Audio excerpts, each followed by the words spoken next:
Welcome to my portfolio critique.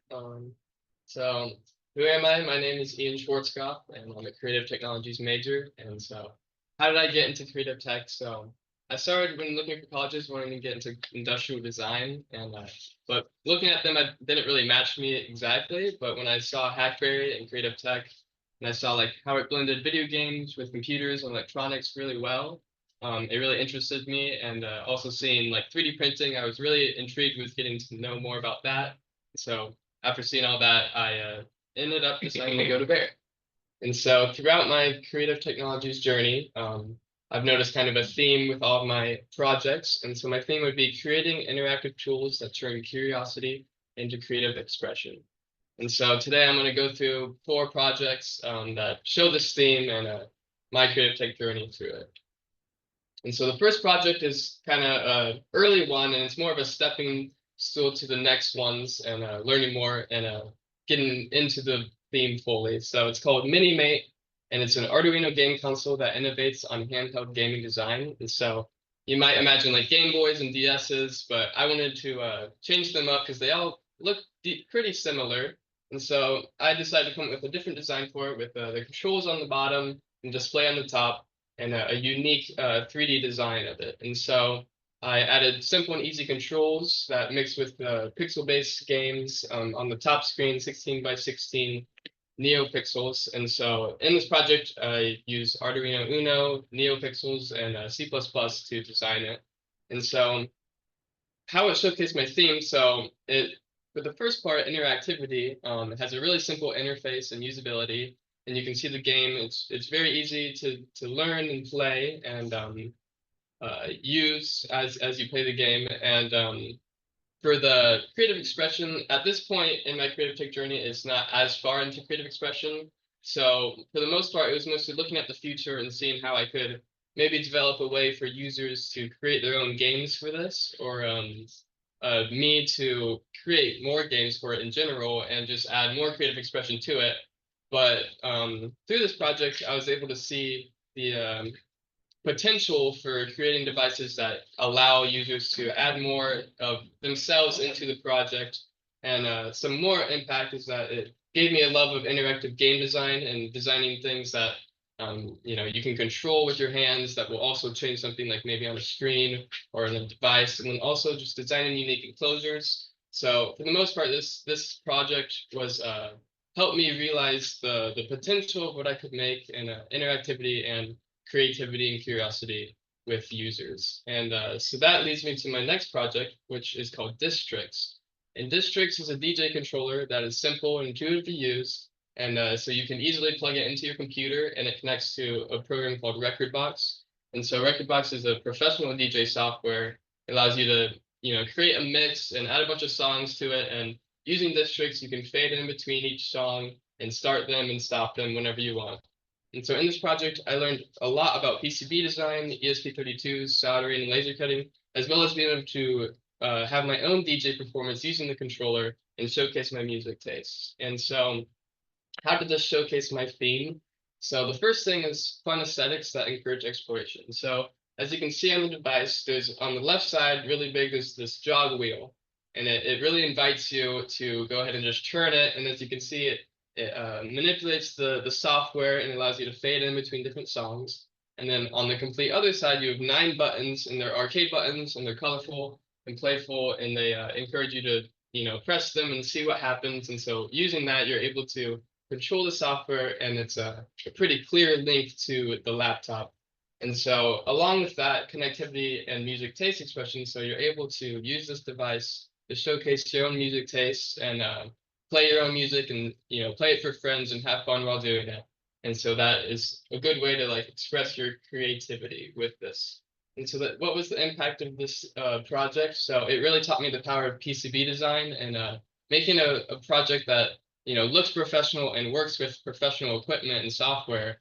And it also led me to look more into developing music hardware on my own, which eventually led to the idea for my capstone, which is also a piece of music hardware. And on the side, it also made me pursue my own DJ skills and get my own board and learn how to mix on that. And so that's really fun to do also.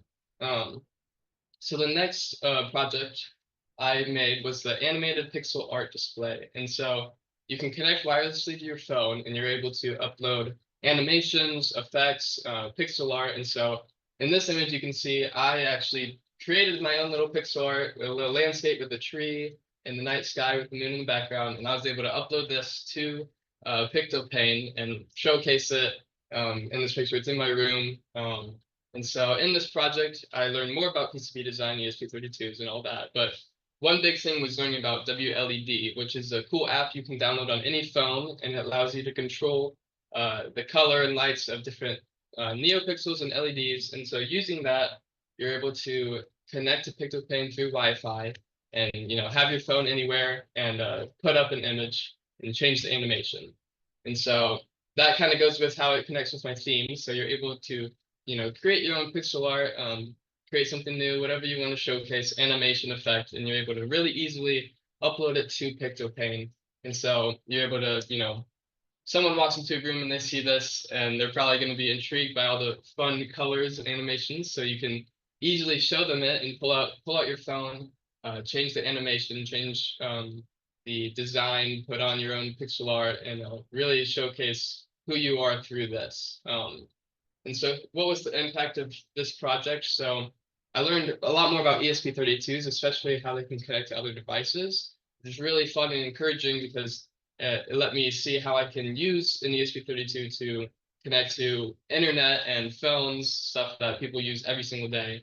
And then also with this, learning about just designing products for kids and teenagers. So if when I was a kid, if I saw this, I would definitely want to buy it and I'd want to put it on my wall and be able to control it from my phone. And so it was really fun to be able to see how, I can make a product easily that can be sold and can be other people might want to buy it and use it, especially for teenagers and younger people looking to learn more about this type of technology.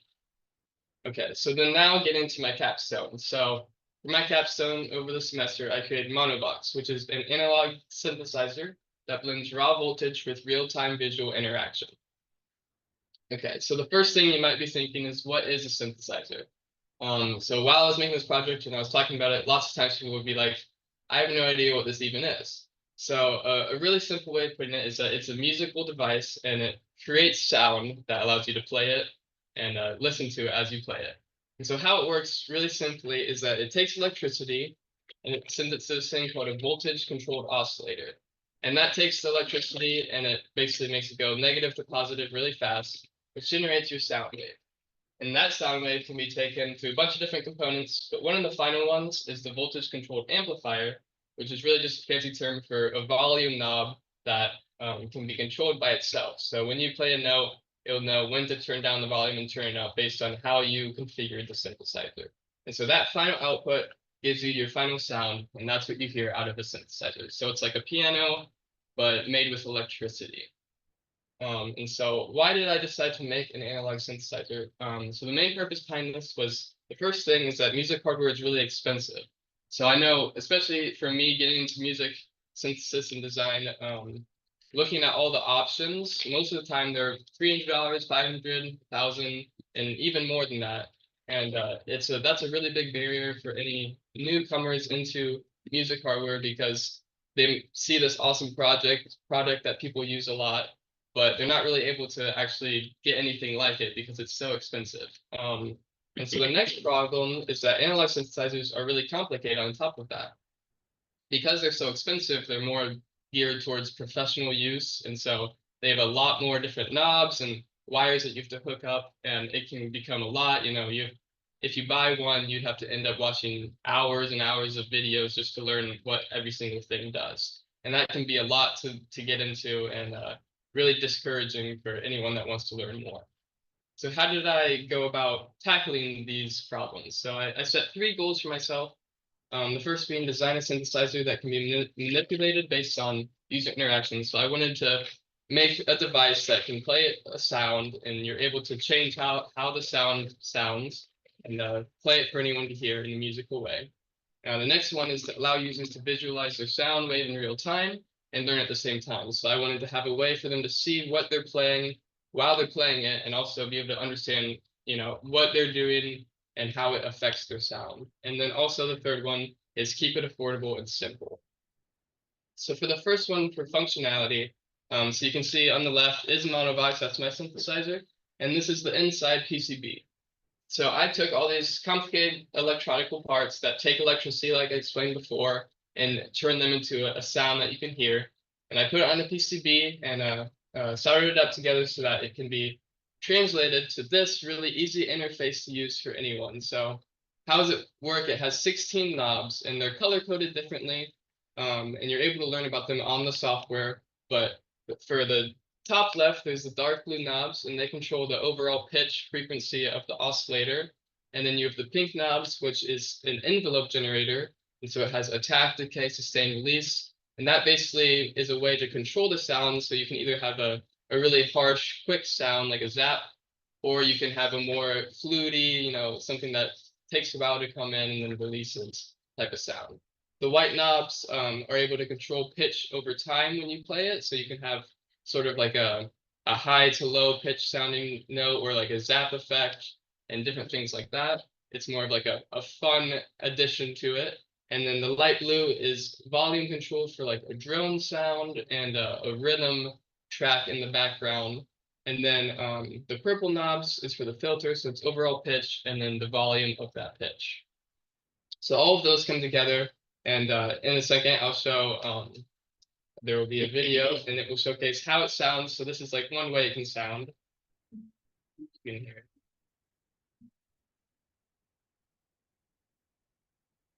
So it's kind of like a sine wave, a really like mellow tone, and then you can also change it and make this one more of a zappy laser effect. So if you might really see it. On the bottom left, you can see the sound wave changes as you play the note.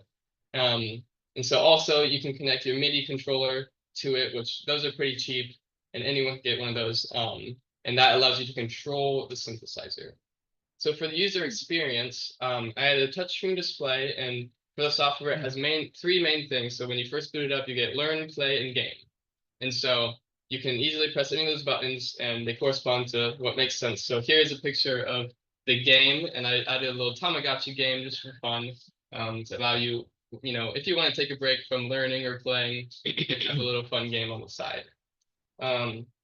So here's how the learn one works. So after you turn it on the left, there's a fun, nice switch. You can go onto the learn screen. So if you press learn, it takes you to this, and you can see the knobs are color coded, and based just like how it is on the synthesizer. So it says you tap color to learn.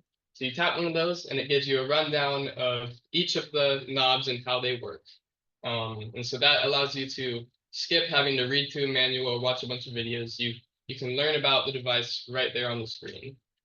So for the next part in play mode, it's kind of like a free play, just watch your sound wave. And so as you can see here on this side, as I play different notes, you can see the frequency. It's not super clear on this part of the GIF, but it gets a longer frequency if I play a lower note, higher if I play a higher note. And then on the left, I'm bringing in the drone sound, which starts as more of a sine wave and then kind of starts to do like a morph into a square wave as it gets really loud and like overdriven. And so that is real time. So what you would hear out of this shows up on the screen. So then on this side, this is more of the learn part. There's like another additional slideshow that takes you through every single part of Monovox and what you learn. And then here is the game mode. So you have a little, I call him synth pet, a little guy, and he has like a hunger bar that goes down. But instead of feeding him, if you play the synthesizer, his hunger will go down. And then his happiness will go down also. And so you can go to the draw mode and you're able to draw a little picture with him, and that'll make him a lot happier. Along with that, there's time and then like a level system as you make him happy and go through time.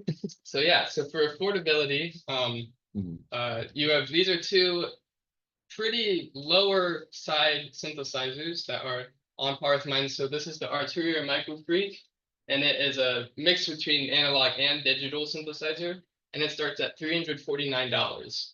And then you have Moog Mavis, which is $299, and a lot more less knobs and less going on, but Still very expensive. So for monobox, you can see the breakdown. The ESP32 on the screen, $7.17. Electronics PCB, 103 and $43. And so that comes out to a total of $170, and that's without shipping. But it's a significant decrease from these options, and it allows you to more of an entry-level device that still allows you to do the same things, but learn at the same time and have a fun game. So that was my capstone, my monobox synthesizer. And so what's next for me after this? I'm going to use the summer as a break to create more projects and improve my portfolio. I want to kind of get more into music hardware on the side. And at the same time, I'll apply to jobs in like web design, product design, PCB design, the main interests to me. And then at the same time, I'm also thinking about graduate school. So human-computer interaction or music technology at Georgia Tech are the main ones for me. And then overall, I think I want to go more into web and app design as I continue in my journey. So thank you.